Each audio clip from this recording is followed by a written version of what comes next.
Saudações a todos, vamos iniciar mais uma aula, dando continuidade ao nosso modesto, básico e introdutório curso sobre equações diferenciais.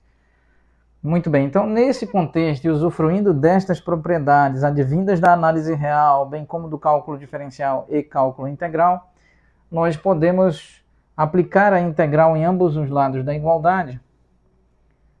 Então temos p de x dx, essa integral de linha, e mais uma integral de linha em dw dividido por w.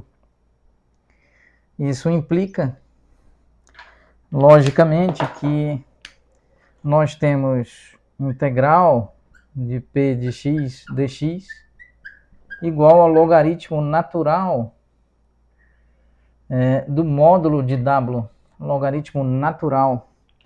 Sobre logaritmo natural, logaritmo neperiano, entre outros detalhes, nós trataremos ainda melhor, mais detalhadamente, sobre as propriedades do logaritmo natural, logaritmo neperiano, número de Euler, número de Neper, mais em detalhes, não somente neste minicurso, no contexto e no âmbito deste minicurso intitulado Equações Diferenciais, ali exibido e compilado, coligido, por assim dizer, em uma playlist que é registrada sob o nome de Equações Diferenciais, bem como em outras playlists relativas a outros modestos cursos, tais como cálculo vetorial em espaço euclidiano de 3 dimensões, cálculo diferencial e integral sob contexto da análise real. Nós trataremos certamente de mais detalhes ou minúcias sobre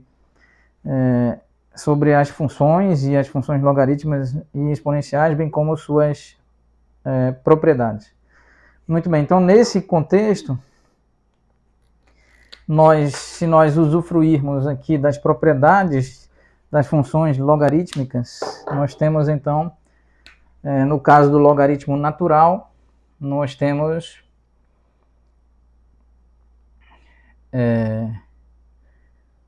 aqui que logaritmo natural do módulo de w é igual à integral de p de x dx, e portanto podemos escrever o w como uma exponencial,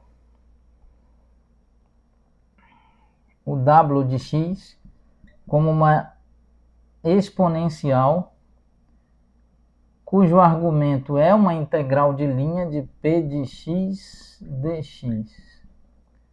Aqui o argumento é essa integral de linha de p de x dx. Então, aqui este é o fator integrante w de x, quando ele depende somente e explicitamente da variável x. Então w de x é exponencial dessa integral de p de x dx.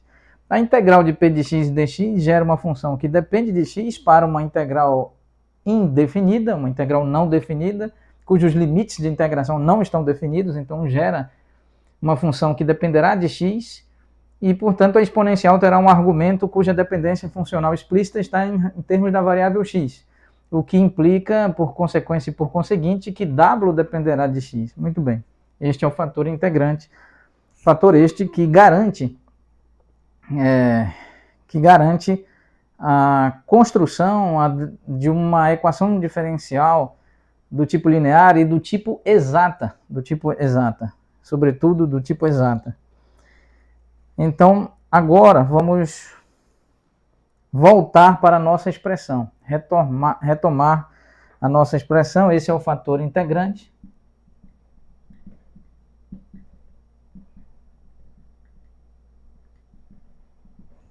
Vamos então retomar a nossa expressão, nossa equação diferencial.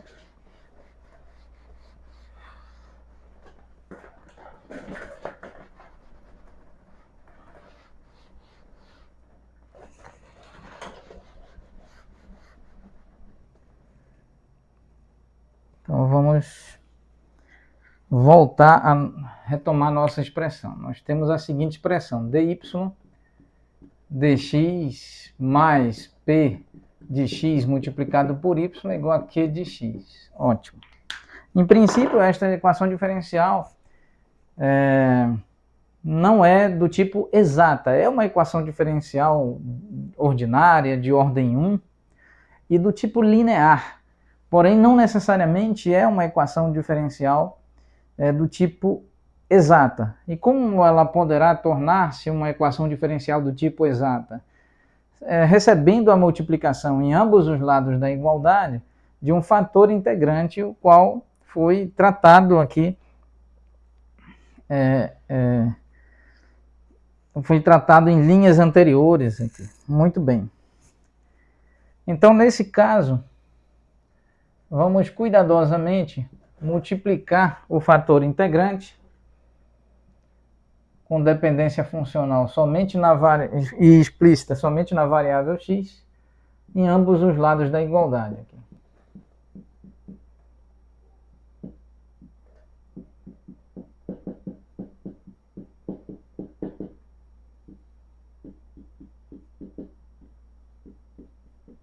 Ótimo. Então, como que nós vamos escrever esta expressão?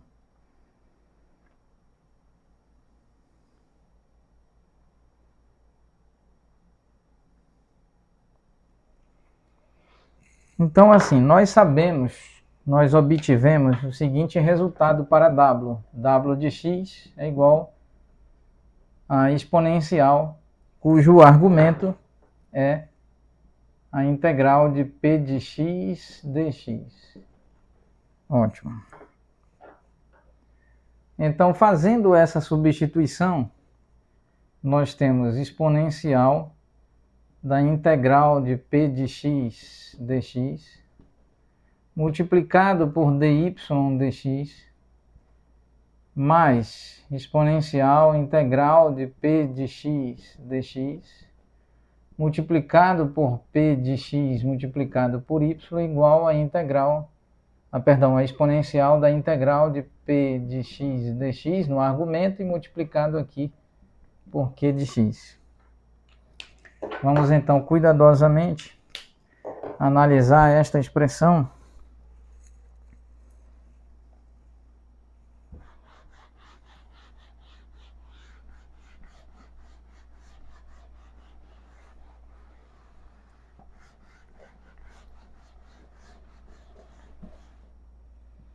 Da seguinte forma. Aqui nós vamos fazer a seguinte observação. A derivada, o operador de derivada em relação à variável x aplicado sobre y multiplicado por exponencial da integral de p de x dx. Vamos tentar calcular aqui para nós testarmos e verificarmos como nós relacionamos, como nós resumimos essa expressão nesta linha. Então aqui, derivada do primeiro conserva o segundo, mais derivada do segundo conserva o primeiro. Então nós temos derivada de y em relação a x, conserva o segundo exponencial, cujo argumento é a integral de p de x dx. Mais conserva o segundo, y, e deriva-se em relação a x a exponencial da integral de linha de p de x dx. Ótimo. A questão é que precisamos de outra observação baseada na análise real, no cálculo diferencial, bem como no cálculo integral, de que a derivada em relação a x da exponencial de x é igual a exponencial de x. A derivada em relação a x da exponencial de ax é igual a a multiplicado por a exponencial de ax. Estas propriedades são devidamente demonstradas no contexto ou sob o contexto da análise real. Muito bem. E como que isso é feito? Aqui, mais especificamente, é derivada de função composta, então derivada de ax em relação a x Isso é exponencial de AX multiplicado por A. Muito bem. E generalizando ainda mais, nós temos que a derivada em relação a x da exponencial de f de x é exponencial cujo argumento é f de x multiplicado pela derivada de f de x em relação a x. Muito bem, vamos analisar. Muito bem, vamos fazer a seguinte consideração, então.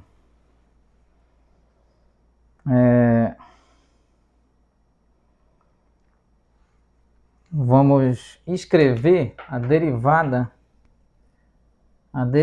em relação a x. Nós vamos de y exponencial da integral de p de x dx. Isso é derivada em relação a y, derivada de y em relação a x multiplicado pela exponencial da integral de p de x dx mais y multiplicado, essa derivada então é a exponencial da integral de p de x dx multiplicado pela derivada em relação a x aplicada sobre a integral de p de x dx. Muito bem. Então assim, vamos encerrar a aula neste ponto, preciso reorganizar para nós tentarmos concluir a nossa demonstração. Agradeço a atenção de todos vós, muito obrigado.